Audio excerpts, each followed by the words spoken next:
Looking for a quick way to add paper cash to your Cash App balance?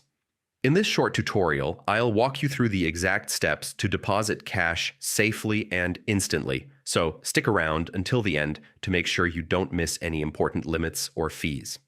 The process is super simple. First, open your Cash App and tap the bank icon in the bottom left corner. Select Paper Money, and when prompted, allow the app to use your location. This will pull up a map showing nearby deposit locations. You can search for a specific store address or just pick the closest one.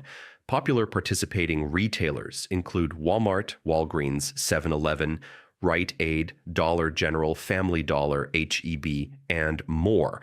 Once you find a location, tap it to view the address and directions. When you're ready, head over to the store and bring your phone with you. At smaller stores, you can usually go straight to the cashier. At larger retailers like Walmart or H-E-B, head to the customer service or money center desk near the entrance.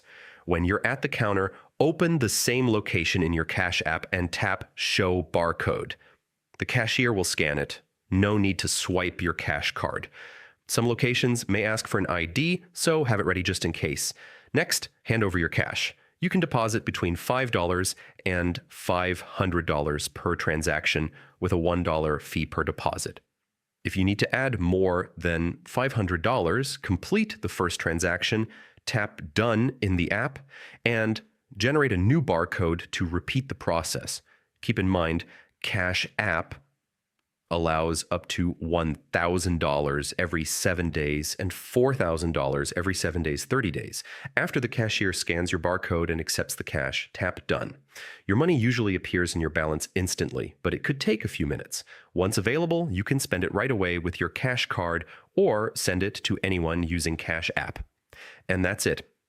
You've successfully added paper money to Cash App.